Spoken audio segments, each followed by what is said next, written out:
Rahim. Assalamu alaikum. This is Rustam, and today I'm going to record another lecture for BS English first semester students. This course is called History of English Literature. So far, I have talked about Old English period, then Middle English period, and then I talked about 14th century, that is Middle English period, then 16th century and 17th century.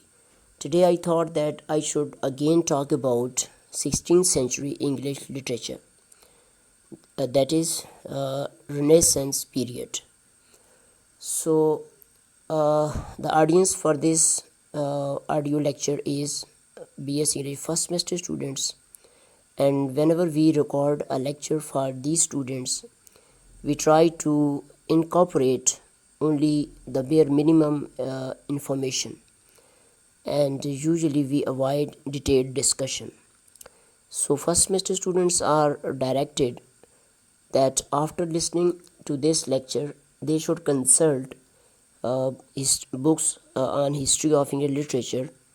Two of them are already with them, and they can leaf through them, and this way these students can have further clarity. Now if video quality is blurred, if you don't have a very good video, so you can enhance video quality by clicking on setting button. Okay, this lecture will be a bit lengthy because I have to give you an overview of the whole period, that is Renaissance period.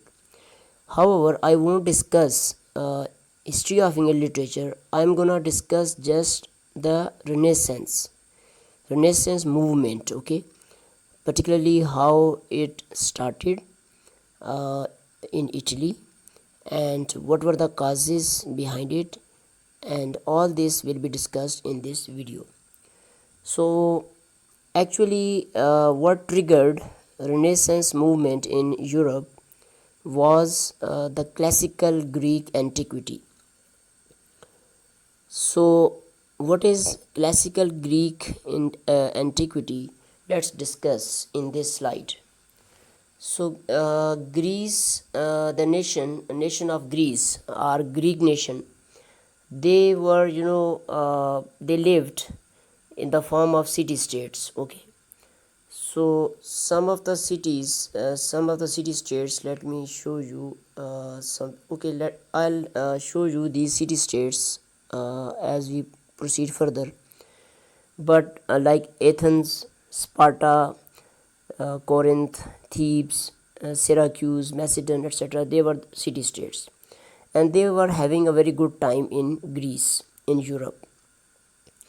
And this age, that is from 480 before Christ up to 323 before Christ. So around about 500 years, you can say. So 500 years before Jesus Christ, or you can say 300 years before Jesus Christ, is known as Golden Age of Greece. Okay. So why we call it Golden Age of Greece? Because there were many geniuses, there were many big shots, big guns, people of high caliber, not only in the field of literature but also philosophy, science and arts. These giants lived around about this era. Okay, so this era starts, let's say, you can say, if we draw a line here, Jesus Christ. Okay, Jesus Christ. So you can you can say that 100 years before Jesus Christ, then 200 years, 3, and you can go back up to 500 years here. So this area, 500 years or 5 centuries, at different time in history, there were many giants in the field of science, art, literature and philosophy. Okay, so here I'm gonna mention some of the names.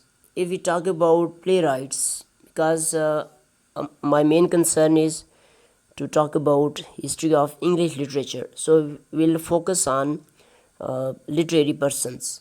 So in playwrights we have these names like Aeschylus, Sophocles, Euripides, and Aristophanes, and these three were tragedy writers, and the last one was a comedy writer.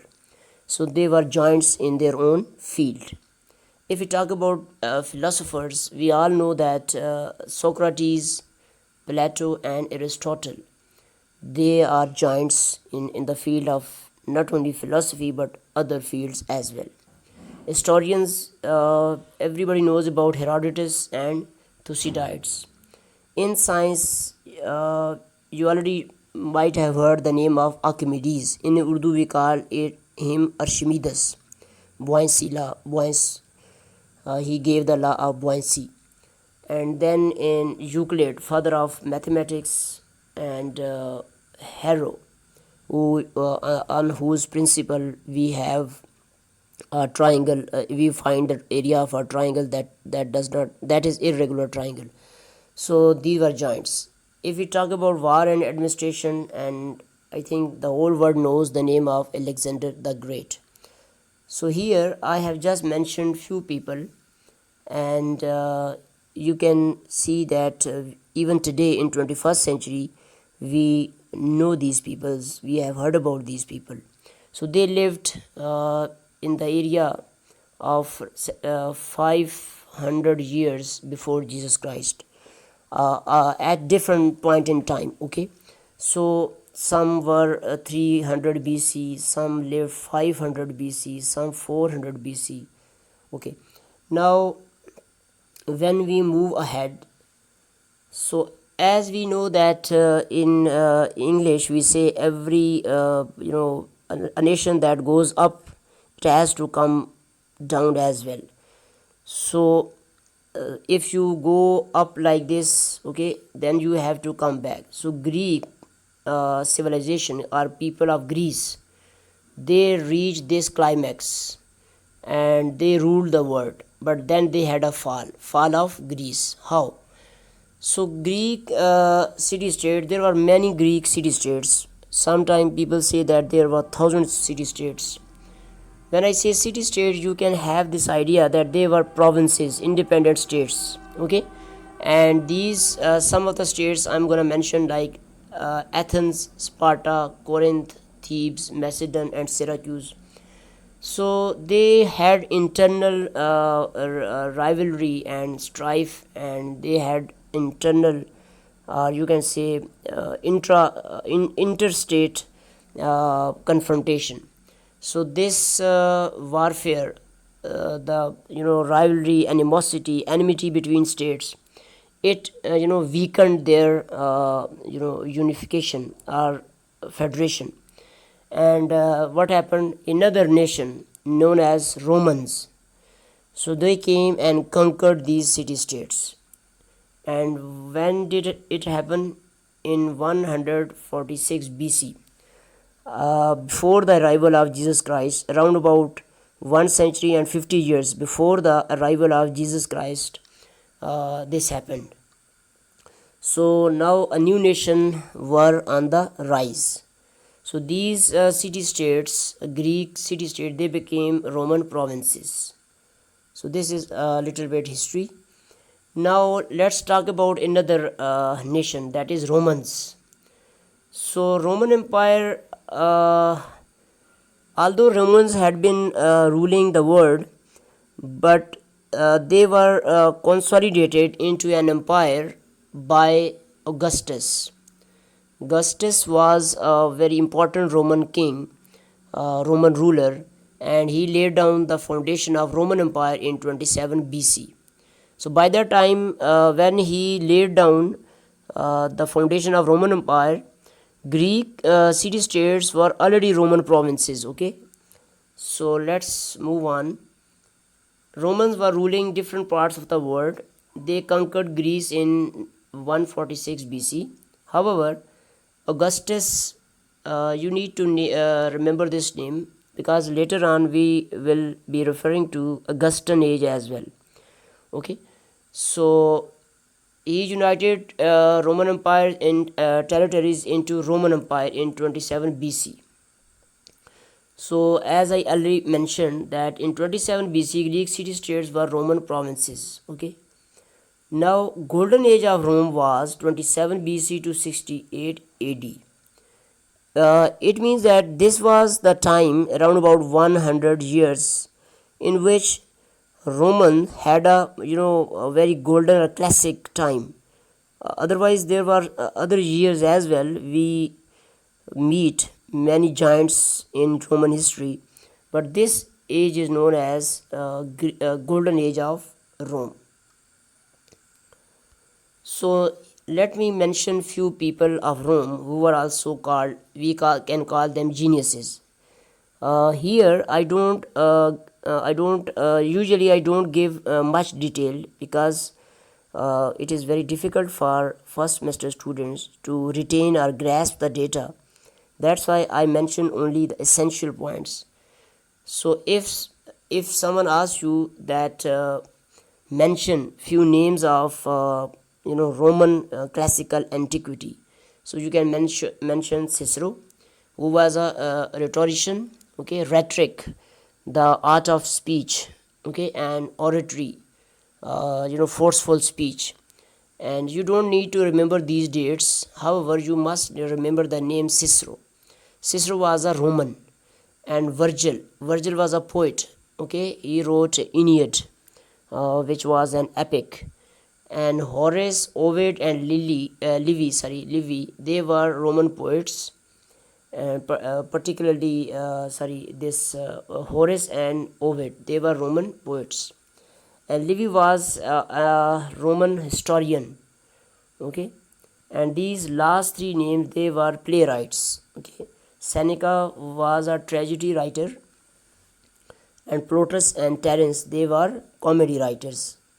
So these are some of the names of Rome, who were really giants and geniuses. Now here I'm going to give you I'm going to give you a summary whatever I have just discussed.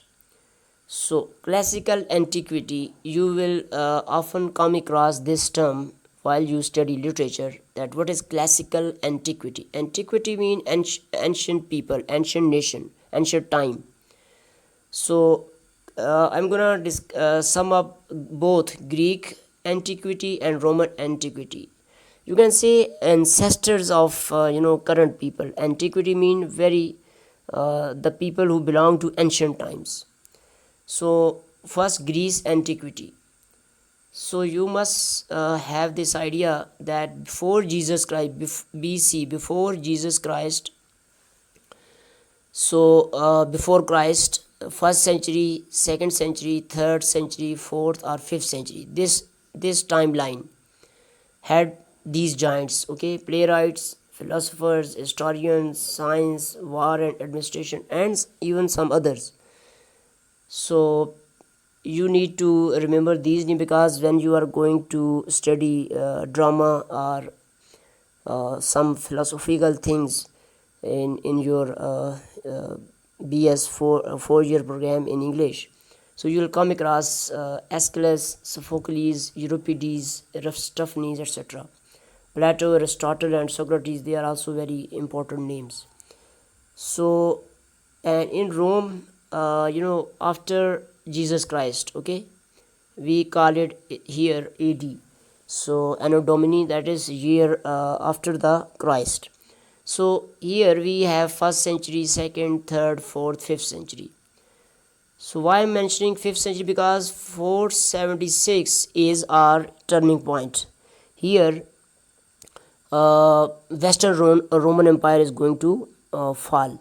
So these are some of the names already mentioned, that Cicero, Virgil, Horace, Ovid, Livy, Seneca, Plautus and Terence. Now this great nation, that is Roman nation, also fell. Okay, they had a rise like Greeks. They went to the peak, to the climax, and then they came back and they fell. But their fall was gradual. So they were divided into two parts. Let me discuss Roman empires. Why I'm discussing all this? Because this classical antiquity, which is called first Renaissance or light in Europe, after this sparked Renaissance in 15th century. So when people of Italy woke up to modern times, new learning, they actually referred back to these classics. These are classics. They started reading the works of these giants. Now let's move on to two wings of Roman Empire. As I already said, that Roman Empire was established in 27 BC. Okay, it was founded by Augustus, who was a Roman emperor, a Roman ruler. So in up to 330 AD, there was one capital, and that capital was in Rome and Italy. However, in 330, Constantine felt that it was difficult for one ruler to rule such a big empire, so he established two capitals. Okay, so two capitals from 330 up to 395. Okay, and the new capital was named as Constantinople. Okay, it means that there was only one emperor who ruled two wings, and one was the name of first capital was Rome, and the name of another capital was Constantinople. One country or one empire and two capitals. But in 395, the two capitals became two separate empires. Okay, as you can see on the slide, one was Western Roman Empire and the second was Eastern Roman Empire. It means now they were two different empires. Okay, first empire was known as Latin Empire or Holy Roman Empire, and it had the capital in Rome. And the second was known as Eastern Roman Empire, and that was known as Byzantium, and its capital was in Constantinople, modern Turkey. Okay, so these were two empires. Now what happened to the first empire, this one? So in 5th century, as we already know that Germanic tribes, they were attacking different parts of the world, like Angles, Saxons, Jutes and Vikings, etc. So they destroyed Western Roman Empire in 476 AD. So this is around about 5th century, as you can see. So Western Roman Empire fell at the hands of Germanic invasions. Okay, and when there was a Germanic invasion, so Western Roman Empire that ended because of Germanic invasions. Okay, and as far as the Eastern Roman Empire was concerned, so it continued up to 1453 AD, and it ended in 15th century by Sultan Muhammad II of Turkey. So when Western Roman Empire ended, okay, in 476, so what happened? Greeks who were living in this part of Roman Empire, they also were destroyed. But Greeks who were living in Eastern Roman Empire, they continued to enjoy their rich literature. However, when in 1453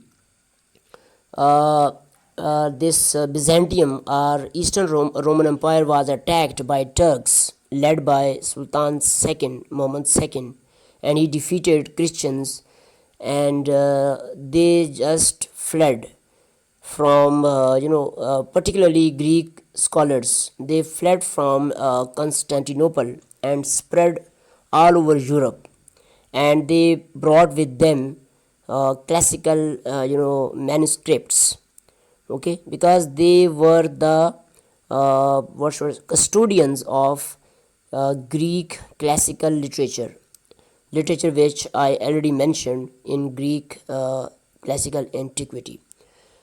So sometime question arises in our mind that because when we say that Renaissance had its roots in classical Greece, so and then the question arises in our minds that what Greeks were doing in Turkey of that time, okay, that is Byzantium.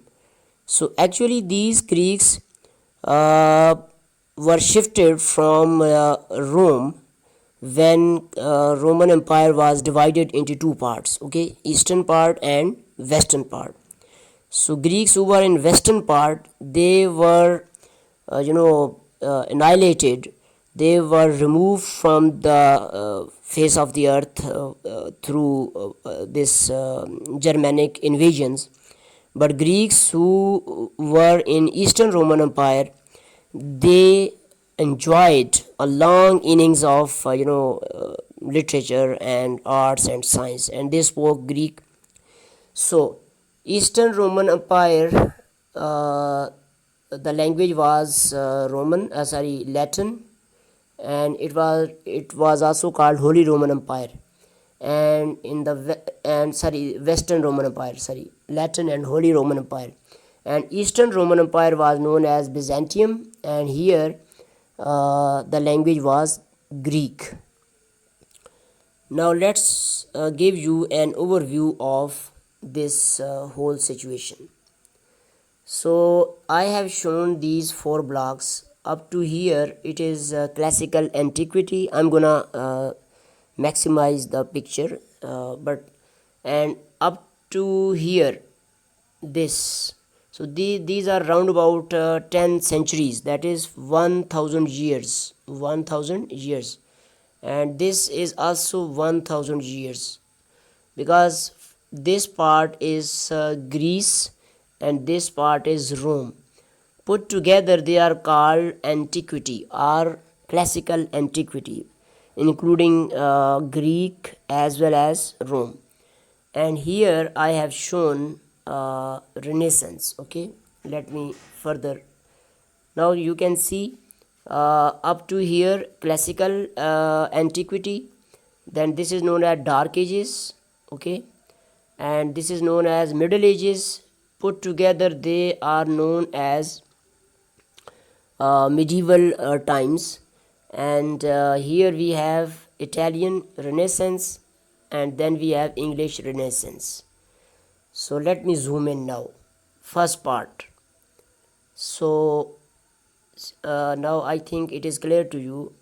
So if we draw this line and we show it as the birth of Jesus, okay, may peace be upon him. So before Jesus Christ, BC, before Christ, and after Domini, ascension or birth. So here we have Greek golden age, and we call it light, okay. And already I have mentioned science, philosophy, literature, oratory, rhetoric, and these are some of the names: Plato, Aristotle, Socrates. They were philosophers. And then dramatists or playwrights: Aeschylus, Sophocles, Euripides, Aristophanes. And then science: Euclid, Archimedes, and we also know Pythagoras, and Alexander the Great, a warrior, ruler. So you can say that they are 500 years. 500 years mean about 5 centuries before Christ, golden age of Greece. Now they fell to Romans. So Roman defeated them in 146 BC. Okay.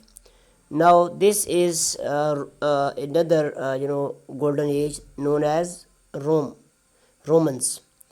So here again, science, philosophy, literature, oratory, rhetoric, and I mentioned some names: Cicero, Virgil, Horace, Ovid, Livy, and Seneca, Plautus, and Terence.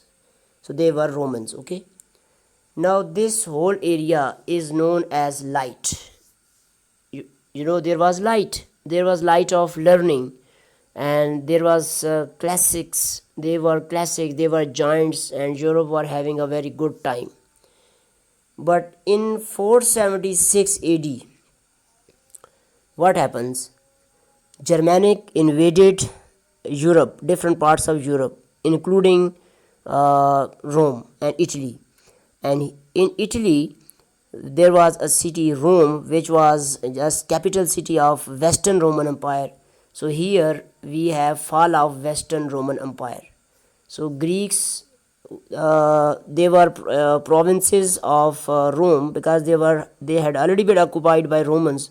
So they were different provinces. Greek city state was provinces of Roman Empire. So they ended.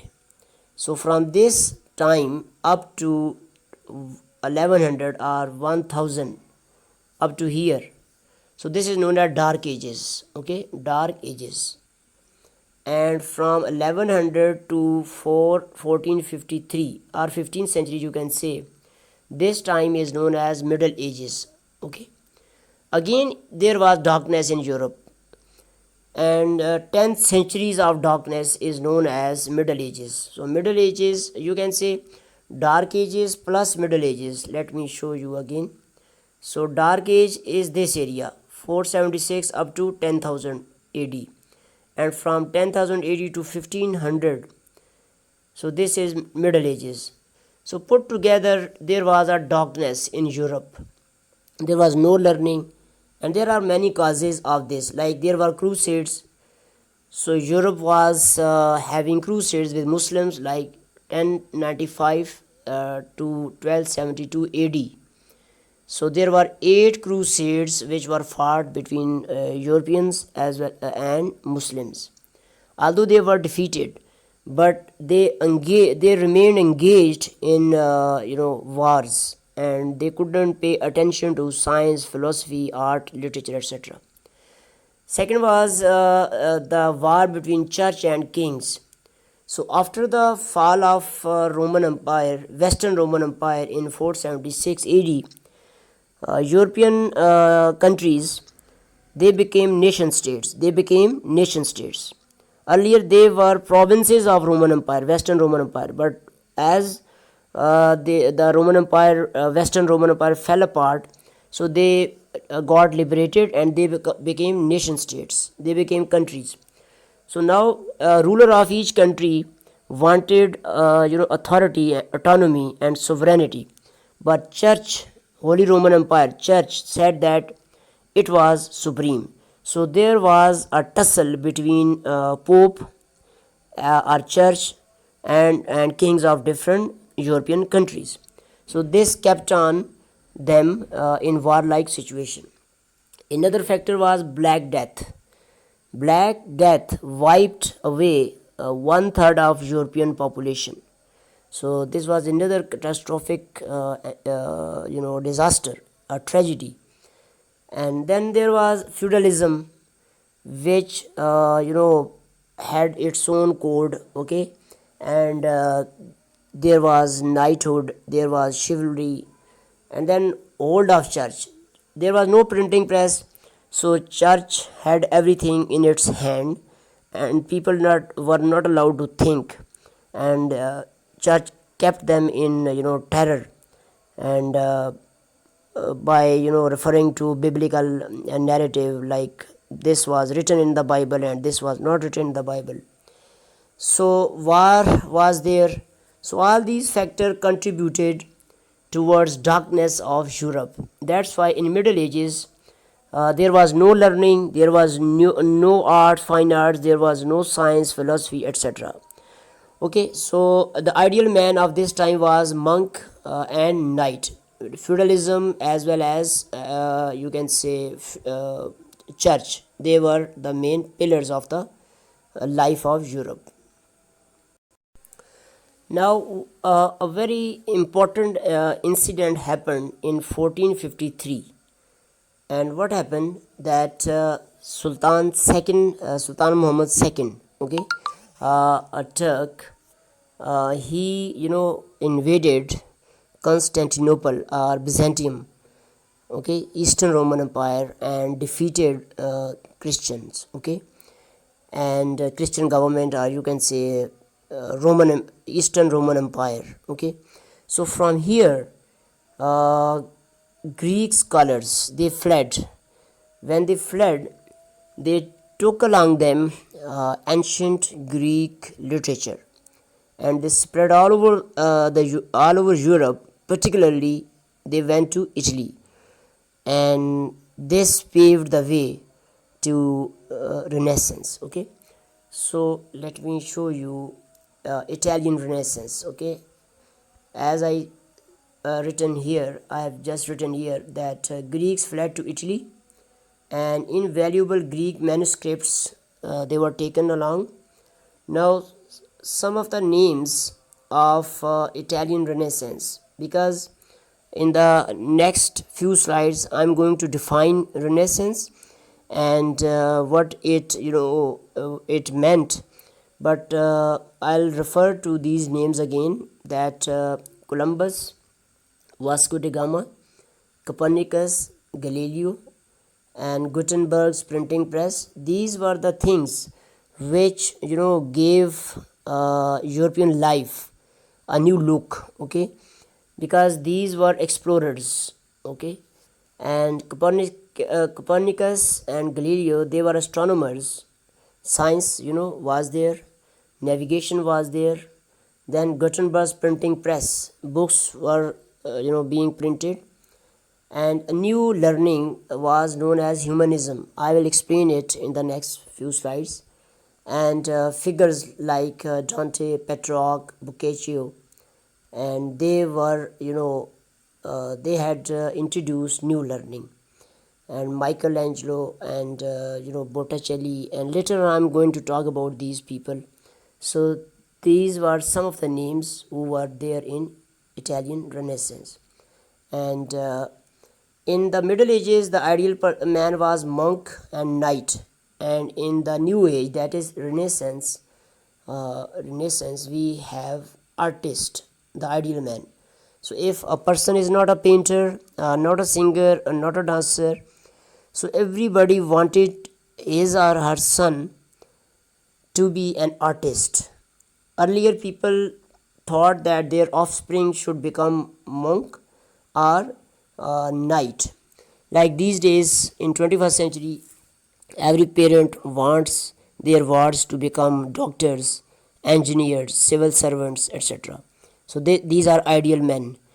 But in in Middle Ages, 14th, 15th centuries, ideal man was that people wanted their wards to go to church, become a church official, or they should become knights.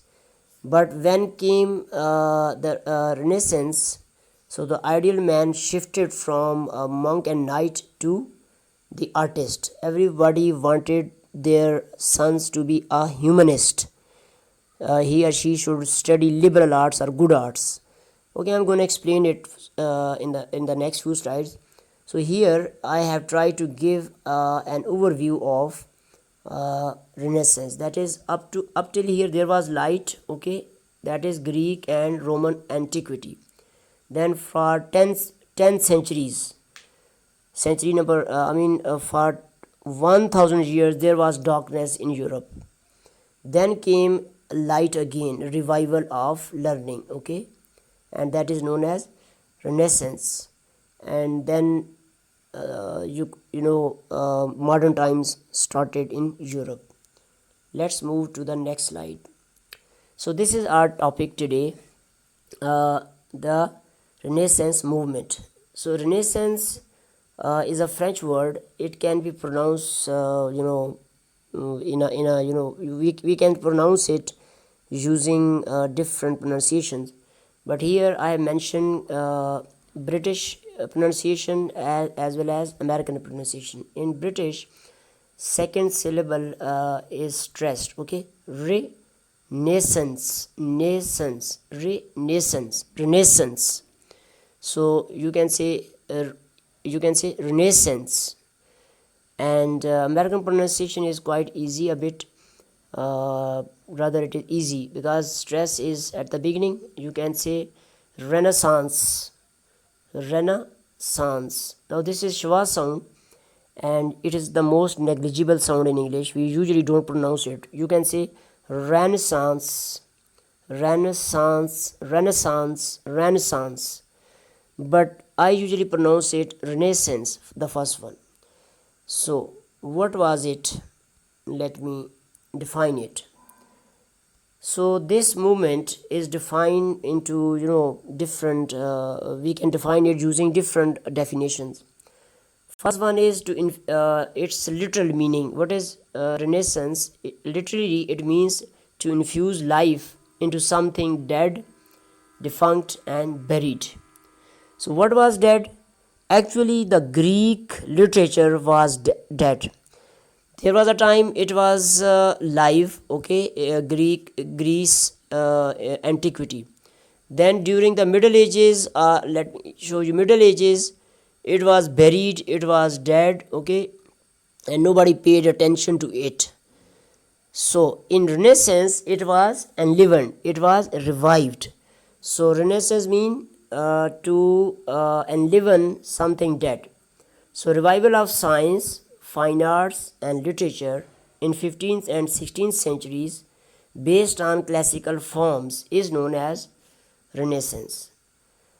Okay, and are the gradual enlightenment of the human mind after the darkness of Middle Ages is known as Renaissance. Okay, revival of learning. So here these are Middle Ages when there was nothing. There were wars, there were crusades, there was Black Death. So now human mind was enlightened in Renaissance period. So 16th century or 15th century. So this is known as Renaissance. Now some important characteristics of Renaissance. How we can say that this is Renaissance period? So Europe was almost savage, supremely warlike. So Europe was almost savage, supremely warlike, and comparatively untaught in Middle Ages. And in Renaissance, what happened? That this situation was reversed. Now, discovery of classical Greek manuscripts woke up the sleeping man. Okay, as I mentioned that where were these manuscripts? They were in possession of Greek scholars who were in Eastern Roman Empire or Byzantium. And once Byzantium was defeated by Turks, so these people fled to every part of Europe. And this way, when other peoples read these manuscripts, they became aware that there was another word, there was a very good word which was different from wars and church, etc. So man discovered himself and the universe. Earlier man was just focused on, in Middle Ages man was just thinking about the other life. Church had us hold, and church always made people think only about other word, not this word. And in Renaissance people started thinking about their word. So Copernicus tried to study solar system. Galileo invented telescope. Columbus went around and discovered America. So navigation was there. So people started taking interest this word. So this is very important as far as Renaissance was concerned. Now man so long blinded by the church supremacy, so it suddenly opened his eyes and seen. What did he see? There was a long slumber. A slumber means that there was a darkness. Okay, the human mind was enslaved by status quo inertia, and they were not allowed to think independently.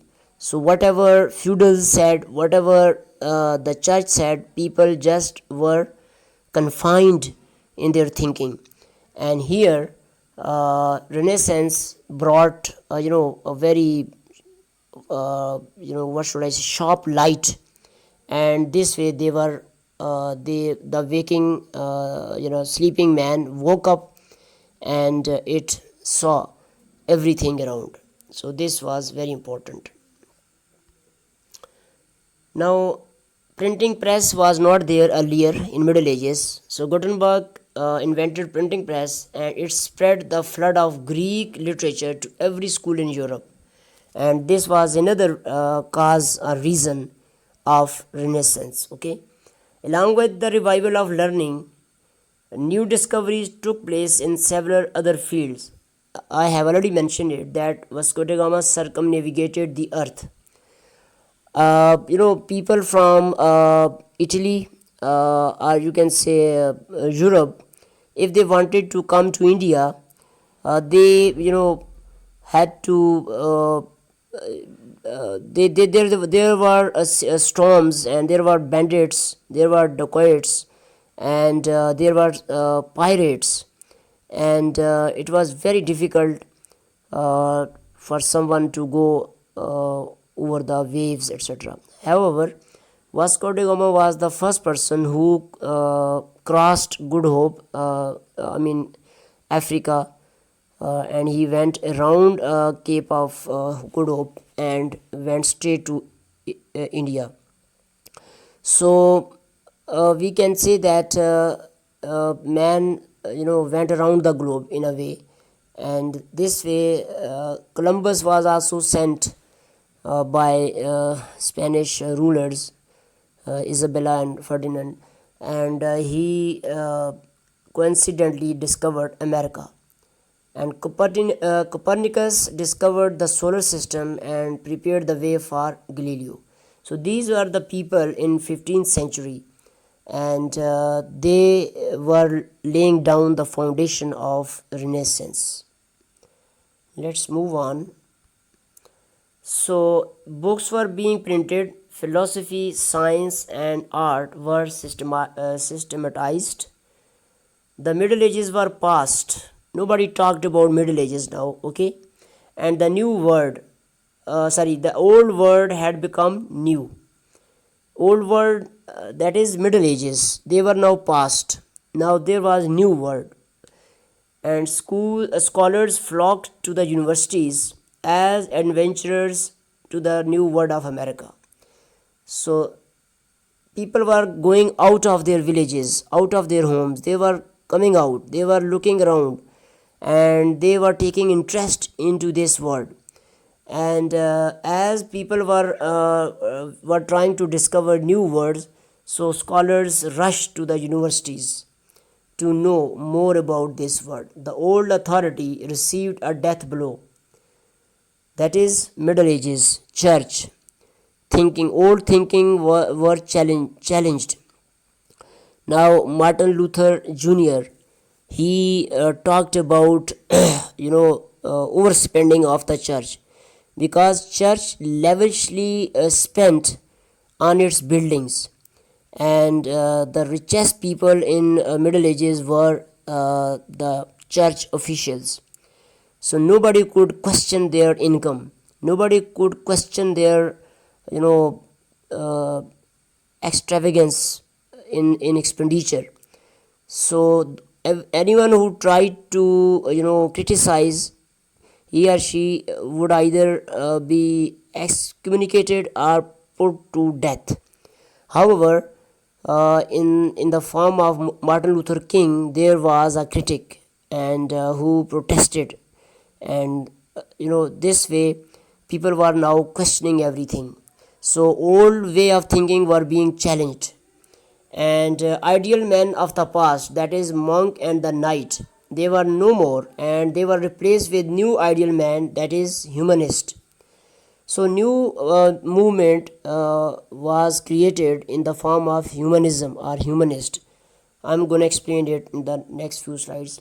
So what is humanism? It was a byproduct of Renaissance. Okay, this was actually a new learning, a program, a cultural program. Okay, so what is humanism? Knowledge and instruction in the good arts is known as humanism, or pursuit of activities proper to mankind.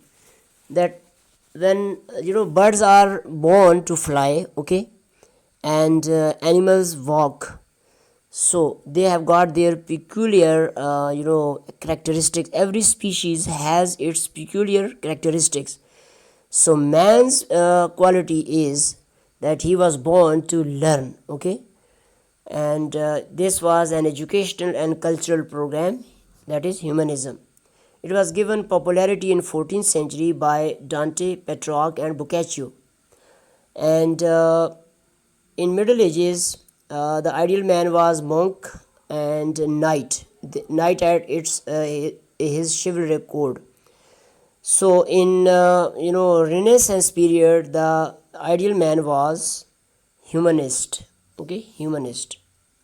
So people who had learning. Okay, so humanism had also its future related to Renaissance, like rediscovery of classical antiquity, particularly of ancient Greece. This was one of the features of humanism, the discovery of external universe and its significance for man. Enhanced sensitiveness to formal beauty and the cultivation of aesthetic sense. So these formal beauty, like people started doing sculpting, human body was focused, and paintings were created, sculptor were created, okay, and formal beauty in everything was emphasized, and particularly aesthetic sense was cultivated in humanism. And end of humanist education, and here mean purpose of human education was to teach man to live well and happily. So this was humanism, movement of humanism. So let me share some cultural achievements of Renaissance. uh, as we can see that paintings and frescoes. So actually, what was Renaissance? It was a revival of all this, that is fine arts. So these things are known as fine arts. So these are some of the names. There were so many names, but Raphael, Titian, Botticelli, and Masaccio, these were Italians, and particularly they were from Venice and Florence, and they designed paintings and frescoes. As far as statues are concerned, that is sculpture, so Michelangelo was a big shot, and he was a giant. He was not only a painter, he was also carver. He carved buildings, and he was engaged. He was hired by Strozzi family and Medici family, and another name was Donatello. So these were the people who engraved stones and walls. Churches and palaces, that is architecture, fine arts. Brunelleschi. Brunelleschi was the name second to none. He was a great artist. And as far as literature is concerned, that is poems, epics, and tales, we have these names: Petrarch, Boccaccio, and Ariosto, a very great man writing in literature. History, everyone knows Machiavelli. He wrote The Prince, and he extended advice to the kings, and he was an Italian. Then patrons of new learning, who were patronizing all these artists of Renaissance. There were two families, Strozzi family and Medici family. They were people with money. They had a lot of money, So in order to spend this money, they competed with each other. So rich people competed with each other in 15th century or Italian Renaissance. So they hired these artists. So there was boom of learning, literature, fine arts. So this all is known as Renaissance. Okay, and this whatever I have discussed is known as Italian Renaissance. But when this movement spread to other parts of Europe, particularly Germany and France, when it reached England, it was already 16th century in England, and Elizabethan age was there. So Renaissance spirit can be seen in the works of these artists like Edmund Spenser, Philip Sidney, Christopher Marlowe, and William Shakespeare. And these were the people in England. So in another video, I'll talk about the achievements of these people who were, kind of representative of Renaissance.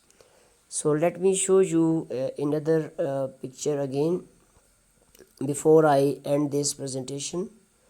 So here we have Renaissance, Italian Renaissance, and then we have English Renaissance.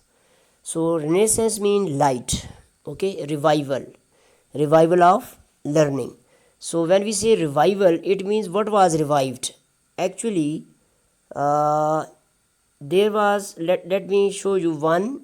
There is a figure 1, we have 2, and then we have 3. So something was living here in Greece and Italy, okay. Then it went dead, okay, Middle Ages and Dark Ages, okay, it went dead. Now it was brought back to life here in 15th century, okay, in Italy. So that's why Renaissance literally means rebirth, okay, rebirth or revival. So what was revived? This classical Greek literature. Dramas were rewritten, okay, like Shakespeare, Christopher Marlowe. They started writing dramas on the pattern of Sophocles and Aeschylus and Aristophanes.